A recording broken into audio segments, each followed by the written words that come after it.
સોરઠની ધરતીની ખૂબ જ જૂની વાત છે કે જૂનાગઢથી લઈને પાવાગઢના નવાબોની વચ્ચે એમ કહેવાય કે હળવદના નવાબ સર અજીતસિંહનો ડંકો હતો. અરે ધાંગધ્રાનો કોઈ માણસ કદાચ ગાંડીગીરમાં નીકળે અને કોઈ લૂંટેરા કે બહારવટિયા આડા પડે અને એમ કહે ને કે હોય એ બધું કાઢી નાખો, ત્યારે પેલો માણસ એટલું કહે ને કે હોય એ બધું આપી દેવાની અમારી તૈયારી છે, પણ ધાંગધ્રાના ગામડાના છીએ હો સાહેબ. ત્યારે એમ કહેવાય કે લૂંટેરા પણ એમ કહેતા હતા કે ભૂલ થઈ ગઈ, પણ મહેરબાની કરીને તમે મહારાજ સાહેબને વાત ના કરતા. એટલે કહેવાનો અર્થ કે જેનો આવો ડંકો હતો એ મહારાજા હતા સર અજીતસિંહ. એ જ સર અજીતસિંહના એક પ્રસંગની આજે વાત કરવી છે. સાહેબ, તમે કલ્પના તો કરો કે જ્યાંના રાજા આવા હોય ત્યાં ગુનેગાર કેવો હશે, અને જ્યાં ગુનેગાર એવો હોય ત્યાં પોલીસ કેવી હશે અને જેલ કેવી કડક હશે. અને એ જ જેલમાં નોકરી કરનારો એક માણસ, એક પોલીસ જેનું નામ હતું દેહળ. હજુ 80 થી 90 વર્ષ પહેલાની આ સત્ય બનેલી ઘટના છે, એટલે ખાસ સાંભળજો.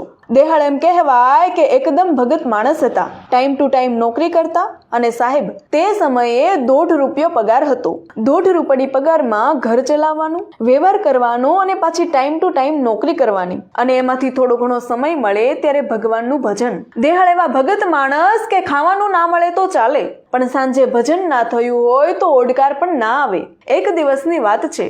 રાતનો પેરો હોય એટલે દેહળ ભગત 9 વાગ્યે ઘરેથી નીકળે છે. ત્યારે તેમને રસ્તામાં એક બાપા મળ્યા અને તેમને કહ્યું, દેહળ, જય દ્વારિકાધીશ. જય દ્વારિકાધીશ બાપા. કઈ બાજુ ચાલ્યો દેહળ?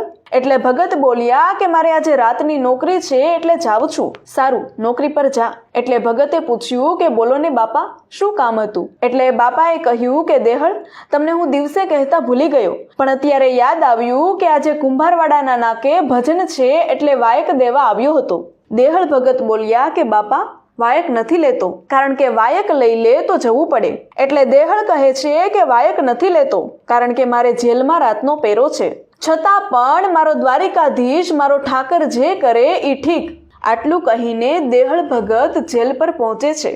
આગળના પહેરેદારો છૂટા થાય છે અને દેહળ ભગત જવાબદારી સંભાળે છે. દેહળ ભગત સાથે બીજા 4 જણા પણ નોકરી પર હતા. રાતના 9 પછી 10 અને 10:30 થાય છે. સાથી પહેરેદારો દેહળ ભગતને કહે છે, દેહળ, આજે કઈ ભજન છે? એમ કહેવાય કે એવો સમય હતો કે ત્યારે સાથે રહેતા માણસો પણ એકબીજાના હૃદયને ઓળખી જતા હો. એટલે તેના સાથી પહેરેદાર હતા, તેમણે પૂછ્યું કે દેહળ, ભજન છે ને ક્યાંક? એટલે દેહળ ભગત બોલ્યા કે તમને કેમ ખબર પડી? ત્યારે સાથી પહેરેદાર બોલ્યા કે તને શાંતિ નથી ને, એટલે તું ઘડીક આ બાજુ બેસે, વળી પાછો સામે જાય. દેહળ, તને ચેન નથી પડતું એટલે પૂછું છું. દેહળ ભગત કહે છે કે હા, આજે ભજન તો છે, સાંભળજો હો. ત્યારે સાથી પહેરેદાર એટલું બોલ્યા હતા કે દેહળ, અમે તને કોઈ પણ હાલતમાં જોઈ શકીએ. સાંભળજો હો. ત્યારે સાથી પહેરેદાર એટલું બોલ્યા હતા કે દેહળ, અમે તને કોઈ પણ હાલતમાં જોઈ શકીએ, પણ ભજન વગર નથી જોઈ શકતા. આજે જો કુંભારવાડાના નાકે ભજન હોય અને તો અહીંયા જેલ પર હોય, નોકરી પર હોય તો કેમ ચાલે? એક કામ કર દેહળ, બેરેકની ચાવીઓ અમને આપી દે, અમે ધ્યાન રાખશું, અને તું દિવાલ કૂદીને જતો રહે. તારી જગ્યાએ આજ પહેરેદારી અમે કરશું, કેમ કે અમને ખબર છે કે આજે અહીંયા તારાથી રાત નહીં જાય. દેહળને તો એટલું જોતું હતું. એમ કહેવાય કે રાતના 10:30 દેહળ ભગત કુંભારવાડાના નાકે જવા નીકળે છે અને 11 વાગ્યે ભજનમાં બેસે છે. સાથી પહેરેદારે એમ કહ્યું હતું કે તું જા, એક ભજન ગાઈને આવતો રહેજે. પણ હવે દેહળ ભગતના હાથમાં રામસાગર આવી ગયું અને બાપ, ભજનની હેલી લાગી ગઈ હો. પરમાત્મા સાથે તાર લાગ્યો.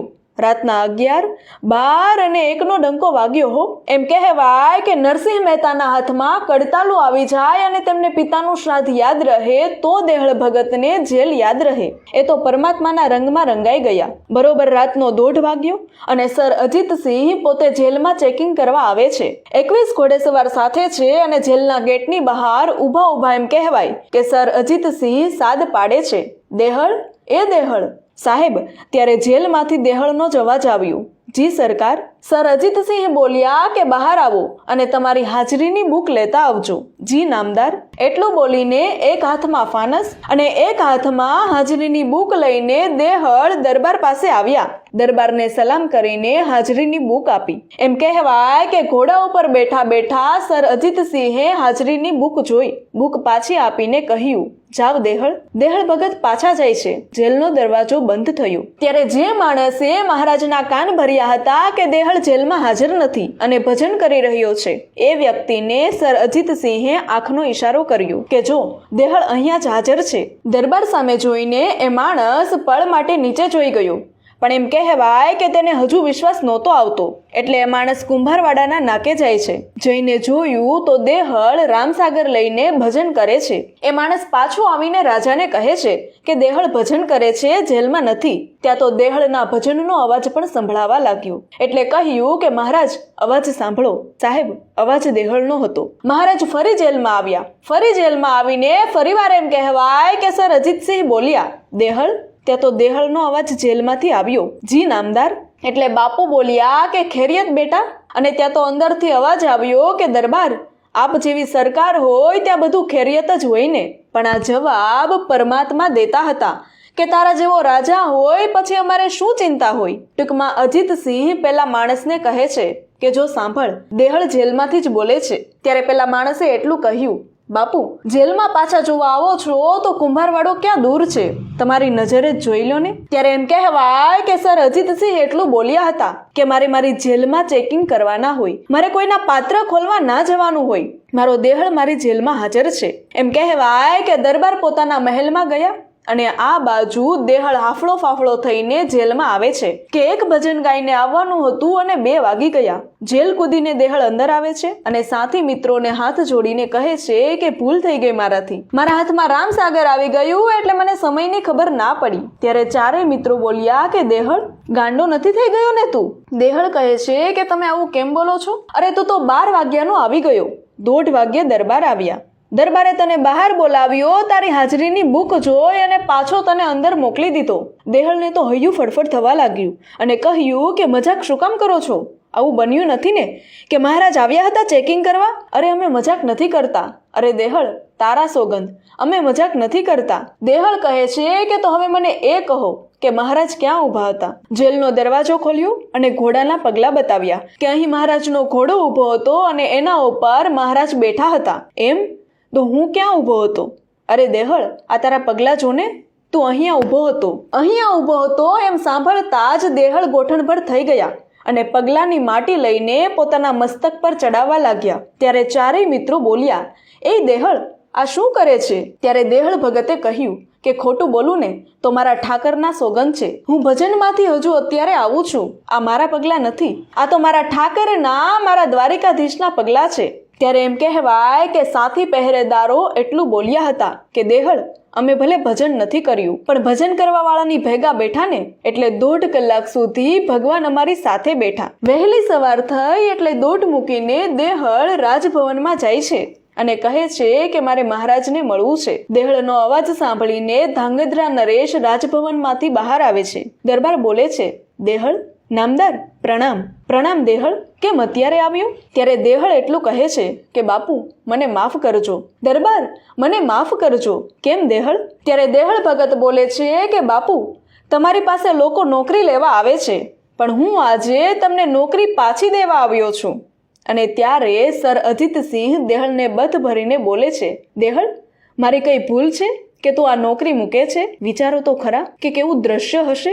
દેહળ કહે છે કે બાપુ, તમારી થોડી કઈ ભૂલ હોય. ત્યારે સર અજીતસિંહ બોલે છે કે કોઈ મારા કાન ભરે અને મારે ચેકિંગ કરવા આવવું પડે એ જ તકલીફ છે ને તને? હા બાપુ, એ જ તકલીફ છે. ત્યારે મહારાજ બોલ્યા કે હું ચેક કરવા આવ્યો, એમાં શું તકલીફ? ત્યારે દેહળ ભગત બોલ્યા કે બાપુ, તમારે તો ખાલી મહેલેથી જેલે આવવું પડે છે પણ મારા કાળિયા ઠાકરને છેક દ્વારિકાથી ધક્કા થાય એનું મારે શું કરવું? અરે મારી આબરૂ માટે જો મારો દ્વારિકાધીશ કડ ઉપર પટ્ટો બાંધીને દેહળ બનીને નોકરી કરતા હોય તો એ મારા પેટનો ખાડો નહીં બુરે? એમ કહેવાય કે દેહળ ભગત ત્યારે નોકરીમાંથી રાજીનામું આપીને નીકળી ગયા અને ધાંગધ્રા ખાણવીવાઈએ આવીને ધૂણી ધૂણી ધખાવી. આજની તારીખમાં પણ ત્યાં દેહળ ભગતનો આશ્રમ છે. સાહેબ, આપણા સૌરાષ્ટ્રમાં તો અનેક વાર ભગવાન કોઈને કોઈ રૂપે આવ્યા છે. વિડીયો વિશે તમારો અભિપ્રાય કોમેન્ટમાં જરૂરથી જણાવો અને ભગવાન અને ભગતના અદ્ભુત પ્રસંગને વધુમાં વધુ લોકો સાથે શેર કરો તથા આવા અન્ય વિડીયો જોવા માટે અમારા ફેસબુક પેજ કાઠિયાવાડની વાતોને ફટાફટ ફોલો અને સબસ્ક્રાઇબ કરી દો. ધન્યવાદ.